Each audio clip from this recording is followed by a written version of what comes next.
topic natin for today ay integrity and personal testimony. So ito ay isa sa mga core values natin. I think panlima siya, no, na core value.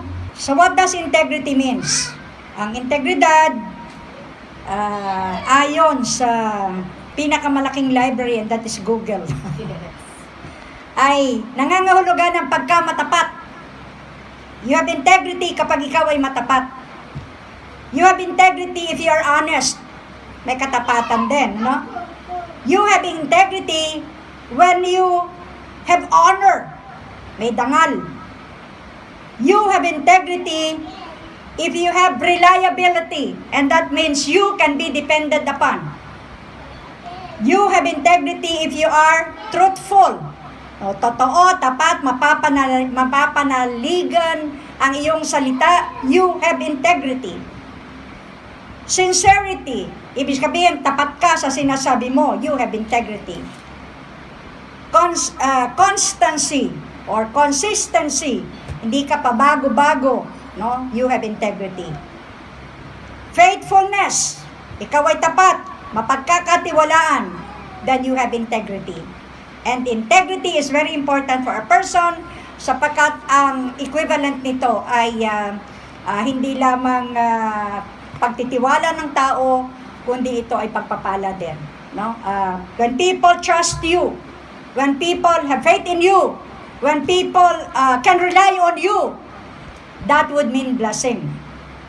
Kasi paano kapag kakatiwalaan ng trabaho kung hindi ka mapapagkatiwalaan sa maliliit na bagay? Now, people will call on your labor and work. Kapag ka ang salita mo, mapapagkatiwalaan. When you say, I will be there tomorrow, you will be there tomorrow.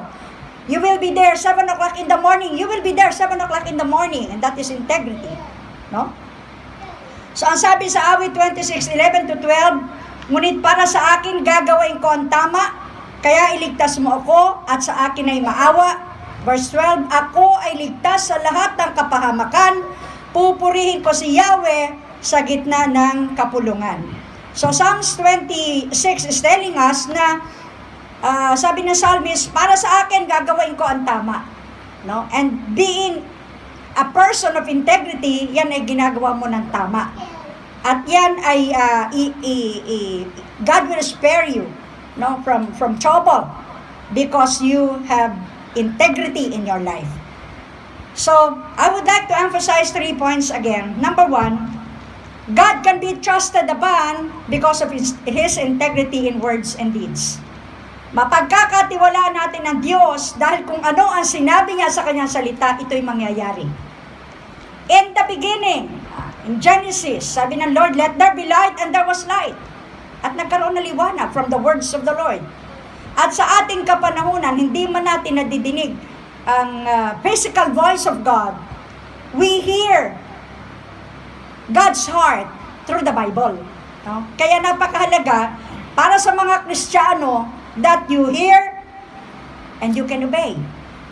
Once you hear the voice of God written in the Bible, at sinasabi natin Rachel kanina, hindi mapapasubalian ang salita ng Diyos. When God promises you something, He will make it a point na gagawin niya yan. Bakit? He is a faithful God. No? So God can be trusted upon. Ang sabi sa Hebrews 6:13-17, open your Bibles, Hebrews chapter 6, 13-17, and we read the words together in unison. Hebrews chapter 6:13-17. Are you there? Hebrews chapter 6:13-17. Nang mangako ang Diyos kay Yahweh, siya'y nanumpa. Natutuparin niya ang kanyang pangako. Dahil wala nang nakahihigit pa sa kanya, nanumpa siya sa sarili niyang pangalan. Sinabi niya, ipinangangako ko na lubos kitang pagpapalain at ang lahing magmumula sa iyo ay aking pararamihin. Matyagang naghintay si Abraham at natanggap naman niya ang ipinangako sa kanya. Nanumpa ang mga tao sa ngalan ng isang nakahihigit sa kanila at sa pamamagitan ng panunumpang iyo'y pinagtibay ang usapan. No? So when God promises something, tutuparin niya yan. Kaya walang tayo ibang dapat pagkatiwalaan pa kundi ang Diyos eh. People trust men and they fail. But once we trust God, He will never fail. Nangako ang Diyos kay Abraham at tinupad niya ito. And from generation to generation, ang lahi ni Abraham ay pinagpala. No? Ang mga sumusunod kay Kristo ay nakahugpong sa lahi ni Abraham because of our adoption through Christ Jesus. Alam niyo ba yan? Kung ano ang pangako, minsan, may mga ganito kayo madidinig, pangako yan in the Old Testament. Hindi nababaliwala yung salita ng Diyos in the Old Testament. At sinasabi na salita ng Diyos, ang mga sumusunod kay Kristo ay nakahugpong sa lahi ni Abraham because of our adoption through Christ Jesus. So yung lahi pala na pinagmulan ng isang lahing pinagpala ni Abraham, konektado tayo because of our connection with our Lord Jesus Christ. Galatians chapter 3 verse 14. Christ did this in order that the blessing which God promised to Abraham might be given to the Gentiles by means of Christ Jesus, so that through faith we might receive the Spirit promised by God. Tagalog, ginawa ito ni Kristo upang ang mga pagpapalang ipinangako ng Diyos kay Abraham at makamtan din ito ng mga hintil sa pamamagitan ni Kristo Jesus, sa pamamagitan ng pananalig sa Kanya, ay matatanggap natin ang Espiritong ipinangako ng Diyos. Amen. So naintindihan na natin na hindi pala tayo a Gentile nation separated from the blessing na dapat ay kay Abraham. No? So tayo'y nakahugpong sa lahi ni Abraham. And because we are offsprings of the faithful promise of God, we must carry the character of Jesus in us, faithful and true in our dealings with God and men. Kasi tapat ang Diyos eh. So dapat tayo tapat din. Hindi pwedeng tapat ang Diyos mo, ikaw anak ng Diyos, sinungaling ka. Hello? Binabago tayo ng binabago ng pag-ibig ng Diyos. We know that our God is a faithful God and His words can be trusted upon. So kapag ang iyong tatay mapagkakatiwalaan in the community, ikaw bilang anak, ganun din dapat ang karakter mo. You must be a blessing to your father. Hindi ka nagbibigay ng kahihiyan sa iyong tatay because you carry the name of your father. So ang lahat ng panukala niya ay mangyayari sa iyong buhay, sa iyong sambahayan, kapag ikaw ay tapat at totoo sa isang tapat na Diyos. Hello? How can you be blessed when your father is faithful and you are unfaithful? So we must trust Him. We must trust God because of His integrity. At dapat tayo rin ay pinagtitiwalaan because we have integrity. Na pag sinabi natin. We have integrity. No? Ang ating patotoo bilang Kristiyano, no? At our personal testimony would speak much of your God. Hello? Medyo matindi yan. Because when you are connected with Christ, your Father and the Father of the Lord Jesus Christ is faithful and true. The Father of the Lord Jesus Christ has integrity. And Jesus, sabi ng ating Panginoong Jesus, wala akong ginagawa nang hindi alam ng aking tatay, ng aking ama sa langit. So whatever we do on earth must be a representation of what our Father and what Jesus does in heaven. So my point number 2, dala natin ang mark of Jesus. May tatak tayo ng pagmamayari. So Galatians 3 verse 26, dahil sa inyong pananalig kay Kristo, kayong lahat ay anak ng Diyos. Ang buhay mismo ni Kristo ang isinuot sa inyo na parang damit na kayo'y mabautismuhan sa Kanya. Can you imagine, no? Yung isinuot sa inyo na parang damit na kayo'y nabautismuhan kay Kristo. Wala nang pagkakaiba ang Hudyo at ang Grego, ang alipin at ang Malaya, ang lalaki at ang babae, kayong lahat ay isa dahil sa inyong pakikipag-isa kay Kristo Jesus. At kung kayo'y kay Kristo, kayo'y lahi ni Abraham at tagapangmana ng mga pangako ng Diyos. Amen. Hallelujah. There are some churches or some denominations that judges female from being servants, from being pastors, from being disciples, from being apostles. But the Bible speaks na wala ng pagkakaiba ang Hudyo at Grego, ang alipin at ang Malaya, ang lalaki at ang babae. Kayong lahat ay iisa na dahil sa inyong pakikipag-isa kay Kristo Jesus. So everybody can be a servant. Everybody can be a child of God basta konektado kay Jesus. And everybody can perform the works of the ministry through Jesus Christ. So, sa Panginoon, ang lahat pwedeng maglingkod. Pantay-pantay. Babae, lalaki, walang pinagkaiba. So, kung nananahan si Kristo sa atin, therefore we can be trusted upon. For the one who is with us can be depended upon. So, kapag ka merong pinatrabaho sa atin ng Panginoon, make sure that we have the integrity.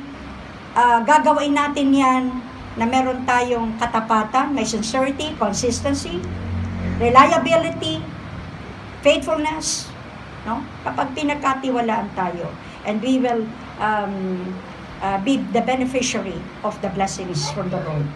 As we walk with Christ and the Holy Spirit in our life, unti-unting namamatay yung ating old self at napapalitan ng bagong pagkatao. Yan, mararanasan ninyo yan. Na hindi na ikaw ang nagpapatakbo ng buhay mo. It's God. And whatever God does, He owns you. He owns your life. And we ought to bring back that life to God. And that is integrity, gratitude, faithfulness, and love. You cannot serve God without love and sacrifice. Colossians 3:1-4. Inuhay kayong muli na kasama ni Kristo, kaya't ang pagtuutuunan nyo ng isip ay ang mga bagay na nasa langit, na kinaroroonan ni Kristo na nakaupo sa kanan ng Diyos. Ang mga bagay na panlangit ang isaisip ninyo, hindi ang mga bagay na panlupa, sapagkat namatay na kayo at ang inyong tunay na buhay ay natatago sa Diyos, kasama ni Kristo. Si Kristo ang inyong buhay, at kapag siya'y nahayag na, mahahayag din kayong kasama niya na makakahati sa kanyang karangalan. So ang buhay natin sa lupa ay maaring tingnan natin as a training ground for heaven. And we must be prepared for heaven. And that is why in this life, wala tayong ibang focus, wala tayong ibang ninanais. Ang vision statement natin is to please God in whatever we do. And you can be a very good businessman, you can be a very good employee, you can be a very good social worker or dentist or doctor. Basta't alam mo na ang iyong ginagawa is for the glory of God. You are a representation of Christ in the areas where you belong. You should make the difference. So ang dating kasinungalingan ay napapalitan ng pagiging totoo habang tayo ay unti-unting binabago ng Diyos. Yung puso na dati mapaghamak, pinapalitan niya ng kapakumbabaan. Yung dating mapagmataas ay ginagawa niya na mapagpakumbaba. Yung buhay na liko ay nagiging matuwid sa harapan ng Panginoon. So ang lahat na ito ay sa pamamagitan ng buong puso na pagtanggap kay Jesus, at ang banal ng dugo ang maglilinis sa atin at makalakad tayo ng bagong lakad sa Panginoon. Now, we cannot be good without the love of God, without the covering of God, without the blood of God. Balik tayo ng balik sa old self natin. Yung mga bagay na inayawan na natin, binabalikan natin ang binabalikan. Why? We do not really believe in the Lord Jesus Christ that He can cleanse us from every dirt, from every filth, from every sin. Kaya tayong baguhin ng Panginoon. Kaya even para sa mga P-Woods na kapatid natin, na naligaw na landas, isa lang sinasabi namin, only the power of God can change you. Kahit nasabihin yung gusto ko magbago, pero wala ang kapangyarihan ng Diyos, you cannot. Babalik at babalik kayo doon sa bisyo na inayawan nyo na. So ang ating dating pagkatao ay binabago ng kanyang pag-ibig habang nararanasan natin siya sa ating paglakad na kasama ang Diyos. So, we carry the marks of the Lord Jesus Christ. Saan man tayo dalahin, make sure na hindi tayo magbibigay ng kahihiyan sa pangalan ng ating Panginoon. Every step of the way, whatever we declare, whatever we do, make sure we are representation of the Lord Jesus Christ on earth. No, hindi natin bibigyan ng kahihiyan ang Panginoon. Point number 3, we ought to live according to God's integrity. Dapat ay, kung ang tatay natin ay punong-puno ng integridad, tayo bilang mga anak ng Diyos, we must walk in integrity. Psalms 119, 1-3. Happy are those whose lives are faultless, who live according to the law of the Lord. Happy are those who follow His commands and obey Him with all their heart. They never do wrong. They walk in the Lord's ways. So, ang isang buhay pala na may integridad ay nakakapamuhay ka ng isang masayang buhay. Happy ka. Why? Happy ang iyong Creator. Happy ang Savior mo. And you can have that peace, you have that joy in your heart because you have practiced integrity. So, nararapat na tayo ay maging representation ng ating Ama sa Langit, that we walk in faithfulness and integrity. Ang isang tao na lumalakad with integrity, wala siyang agam-agam sa hinaharap dahil alam niya na tapat at totoo ang nangako sa kanya. Meron siyang kapayapaan. Akala mo lang, wala kayong trabaho, pero the riches of God is so abounding na hindi mo nakikita, you just flow. Because you're living in righteousness and integrity. Sabi sa Awit 23, pinahihimlay tayo sa mainam na pastulan. No? When we are righteous before God, then God will take care of our lives. People who walk in integrity can be trusted upon. A person who walks in integrity never do wrong as they walk in the Lord's ways. Kasi takot ka eh. Takot ka sa Lord. You have fear of God. And that is why your integrity ushers you into walk in God's ways. A person with integrity, hindi siya pabago-bago ng isip. Parang alon sa dagat. Ang isang taong walang pagtitiwala sa Diyos, walang integridad, pabago-bago ang isip. Pero kapag alam mo that is God who called you, you are upright. You can stand still in the presence of God. A person becomes double-minded kapag ang prioridad niya is not God, but man. Nagiging double-minded, wala kang trust in God. And your priority is not God. Pero kapag ang prioridad mo ang Diyos, and who can instruct you, who can give you directions, diretso lakad mo. Hindi ka pawarde-warde ang buhay. You have joy in everything that you do. Meron kang kapayapaan, may kagalakan, at meron kang katagumpayan because alam mo that God is with you. And I pray that every member of Mount Zion would live in integrity, na mapapanaligan ang inyong salita, mapapanaligan ang inyong mga gawa, and people would be attracted to you because you bring the banner. You have the light. You are the salt and the light of the earth at hahanapin kayo. People will be comforted. People will be encouraged. God can be trusted upon.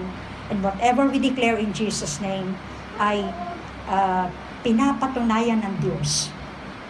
No? He is trustworthy. He can be relied upon. And we are vessels of God's character. The character of God must be in us. Reliable, consistent, faithful, true, and can be depended upon. So God bless everyone, and may we walk in the integrity, faithfulness, consistency, and reliability. So can we bow down in prayer? Father, salamat po Panginoon o Diyos, dahil kayo ang aming Panginoon na hindi po nagbabago sa iyo pong mga pangako, sa iyo pong mga salita, Panginoon.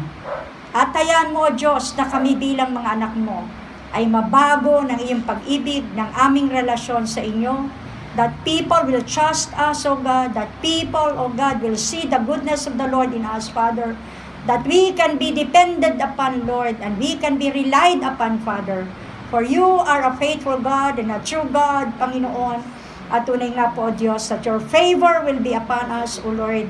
Ang iyo pong kahabagan, pag-ibig, Panginoon, katapatan, ay mararanasan po namin, Panginoon, as we walk, Lord God, deeply in your love, Lord. At ang lahat ng mga bagay na ipinangako mo ay mangyayari, Panginoon. Salamat po, O Diyos, sa inyo po ang papuri, pagsamba at pagdakila, sa pangalan ni Jesus na aming Panginoon. Amen.